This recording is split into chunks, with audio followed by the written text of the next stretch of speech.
Bienvenidos a todos. El día de hoy hablaremos sobre la morfología del suelo. Siguiendo con la exposición, yo les voy a hablar sobre la introducción. Bueno, como bien sabemos, el suelo, como recurso natural, es una mezcla compleja de pequeñas partículas de roca, materiales orgánicos en descomposición y microorganismos.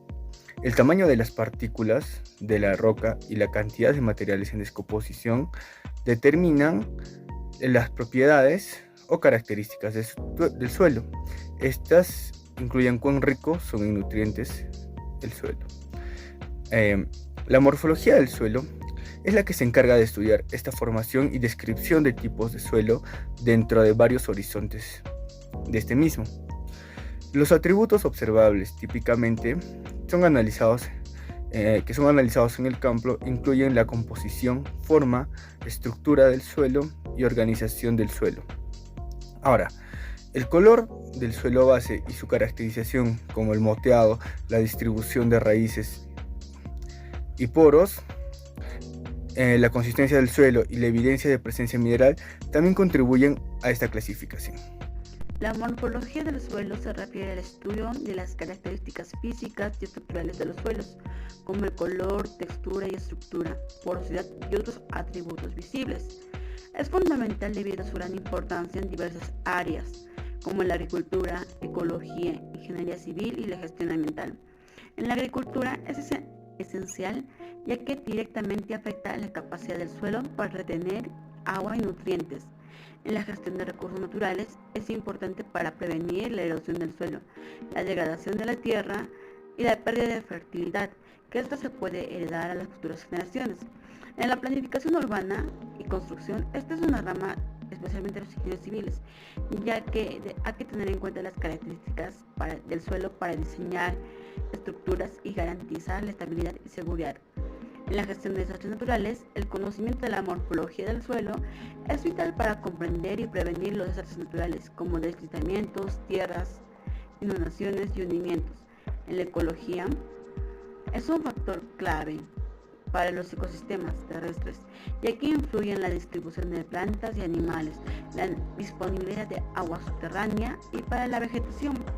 En la investigación científica es importante porque se utiliza como herramienta para estudiar y comprender de mejor manera los procesos que ocurren dentro del suelo. En la salud humana y calidad del agua se refiere a la relación entre la calidad de agua subterránea, la capacidad de retención y filtración del suelo, que esto puede afectar a la calidad de agua potable y la gestión de aguas fluviales. Continuando con la exposición, tenemos que es la textura de un suelo. La textura de un suelo indica la porción de las partículas fundamentales del suelo, que en este caso vienen a ser la arcilla, el limo y la arena, que se puede agrupar en fina, media y gruesa. La textura además influye en la cantidad y disponibilidad de agua, así como en la aireación, drenaje y accesibilidad de un uso de implementos agrícolas. Podemos observar que la arcilla tiene un diámetro menor a 0,002 milímetros. El limo tiene un diámetro de 0,002 milímetros a 0,05 milímetros. La arena tiene 0,05 a 2,0 milímetros. También podemos tener que es arena fina y arena gruesa. Aquí, como podemos observar, tenemos un diagrama textural. El diagrama textural es un triángulo equilátero en el que a cada lado de este se sitúa cada una de las fracciones cuyo valor 0 corresponde al 100 del anterior y su 100 con el 0 de la siguiente, siempre según el movimiento de las agujas del reloj. En estas podemos ver que tenemos diferentes tipos de textura, como texturas arcillosas, texturas arenosas, limosas, francas y equilibradas. Y también podemos tener dos métodos que vienen a ser el método de la botella y el método de la bolita. Para explicar muy bien lo que son los horizontes del suelo, nos referimos a aquellas capas distintivas y horizontales que se encuentran en un perfil de suelo, que es una sección vertical del suelo que muestra sus diferentes capas y características. Estos horizontes se forman debido a procesos de desarrollo del suelo a lo largo del tiempo, muy largo tiempo, y pueden variar en número y características según el tipo de suelo y las condiciones locales. Los principales horizontes del suelo, conocidos como horizontes maestros, son los siguientes, de los cuales vamos a explicar ahora mismo. Primero, el horizonte cero, o conocido como el horizonte orgánico. Es el horizonte superficial del suelo y consta principalmente de materia orgánica, en descomposición, ya sean hojas, ya sean ramas, ya sean plantas en general, restos vegetales o restos animales inclusive. Este es a menudo oscuro en color y debido a la acumulación de materia orgánica adquiere su color. Continuando, tenemos el horizonte A, o el horizonte de humus. El horizonte de humus se encuentra justo debajo del horizonte cero y suele estar enriquecido con materia orgánica ya descompuesta. Es una capa fértil y esencial para la agricultura, ya que contiene nutrientes y es donde las raíces generalmente de las plantas se desarrollan y suelen crecer. Continuando, tenemos el horizonte C, o conocido como horizonte de lixiviación. Este horizonte se encuentra debajo del horizonte A y es una zona de lavado o lixiviación de materiales y nutrientes. Estos compuestos son solubles en agua, como las sales y minerales, pueden moverse hacia abajo a través del horizonte debido a la percolación del agua, que nosotros conocemos muy bien. Horizonte B, conocido como el horizonte de acumulación. Este es formado por la acumulación de minerales y nutrientes que se lavan desde horizontes superiores, como por ejemplo el horizonte E, y se depositan aquí. Puede contener minerales como la arcilla, el hierro, aluminio u otros acumulados a lo largo del tiempo. Horizonte C, conocido como el horizonte de la roca madre, no confundir con el siguiente horizonte. Este consiste en la roca madre o mineral o material parental, que es la capa del suelo que se encuentra debajo de los horizontes superiores y que es la fuente de material para la formación de horizontes superiores del suelo. Esta tiende a ascender cuando se va degradando de por sí sola. Finalmente tenemos el horizonte R, o conocido como el horizonte de roca, únicamente como horizonte de roca, compuesto solo por roca absolutamente no alterada y se encuentra directamente debajo del horizonte C. No es un horizonte propiamente dicho, es un horizonte más teórico, sin embargo, no ha experimentado procesos del suelo. La secuencia y profundidad de estos horizontes generalmente pueden variar del tipo de suelo y de donde nos encontremos, las condiciones, etc. La comprensión de los horizontes de suelo es esencial para la clasificación de los suelos y para la agricultura, si vamos a desarrollar especialmente una técnica de manejo y conservación de suelos. Ahora vamos a hablar sobre la estructura del suelo. La estructura del suelo se define por la forma en la que se van a agrupar las partículas individuales de lo que es la arena, el limo y la arcilla. Y cuando estas partículas individuales se agrupan, van a formar el aspecto de otras partículas mayores y estas se van a llamar agregados.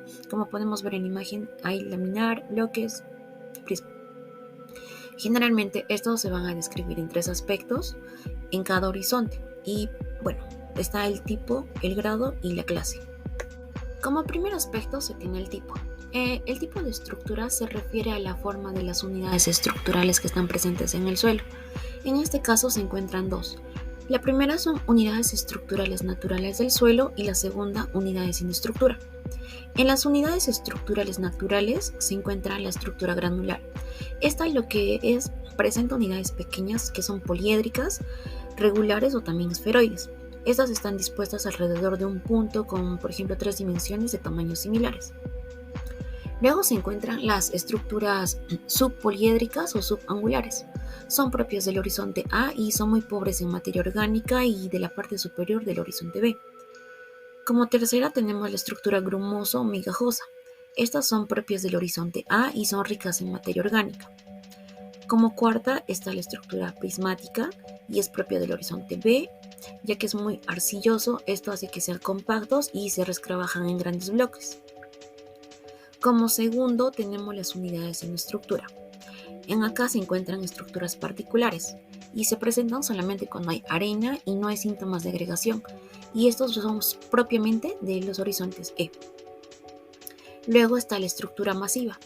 Esta es una masa compacta que está sin grietas y sin diferenciación de agregados. Es propia de los materiales que no han sufrido ningún proceso de edificación y también poseen coloides arcillosos que son derivados del origen de los horizontes C. Y como último está la estructura fibrosa. Estas son constituidas por fibras que son procedentes del material orgánico y que están poco descompuestos, que son descompuestos de los restos de tejidos que son fácilmente visibles, y la única organización está entrelazada entre las fibras. Y esta estructura fibrosa está presente en los horizontes orgánicos, que son la H y O. Como segundo aspecto se tiene el grado. El grado de estructura se va a definir como la intensidad de agregados de las partículas y expresa la diferencia entre lo que es la cohesión dentro de los agregados y la adhesividad entre estos. Bueno, aquí la clasificación del grado de estructura se va a clasificar en 4. El primero es el de sin estructura. El grado de estructura va a estar caracterizado porque no existen agregados visibles o bien no hay un ordenamiento natural de las líneas. Luego tenemos el segundo, que es débil. El grado de estructura débil está caracterizado por escasos agregados que son formados apenas por partículas visibles. Y bueno, si resulta necesario para fines de comparación, por ejemplo, este grado puede ser se subdivide en muy débil y moderadamente débil. Luego se tiene el tercero, que es moderado. Este grado de estructura es caracterizado por agregados bien así formados y diferenciados de otras duraciones moderadas. Y como cuarto se tiene el fuerte. Este grado de estructura fuerte es caracterizado por agregados duraderos evidentes que están en el suelo, que también no son alterados, y estos se adhieren débilmente entre sí. Lo que hace es que toleren desplazamientos y separaciones cuando el suelo se va a alterar. Y bueno, si acá se refiere a una comparación, se puede subdividir en fuerte y en muy fuerte. Como último aspecto se tiene el de clase. La clase de la estructura lo que hace es describir el tamaño medio de los agregados individuales, y bueno, estos se van a dividir en 5. El primero es muy fino o muy delgado, el segundo es fino o delgado, el tercero es medio, el cuarto es grueso o espeso y el quinto es muy grueso o muy espeso. Conclusión de la morfología. Es esencial para la variedad de aplicaciones prácticas que afectan a la agricultura, la ecología, construcción y la gestión de recursos naturales y la salud humana. Es un estudio crucial que tiene importancia en diferentes aspectos de nuestra vida y el entorno natural. Comprende características físicas y químicas como la textura, porosidad y textura. Es esencial para la agricultura, gestión de recursos naturales, planificación urbana, prevención de riesgos naturales, ecología e investigación científica. Permite tomar decisiones informadas y sostenibles en una variedad de campos que contribuye a la protección de recursos naturales y la preservación del medio ambiente.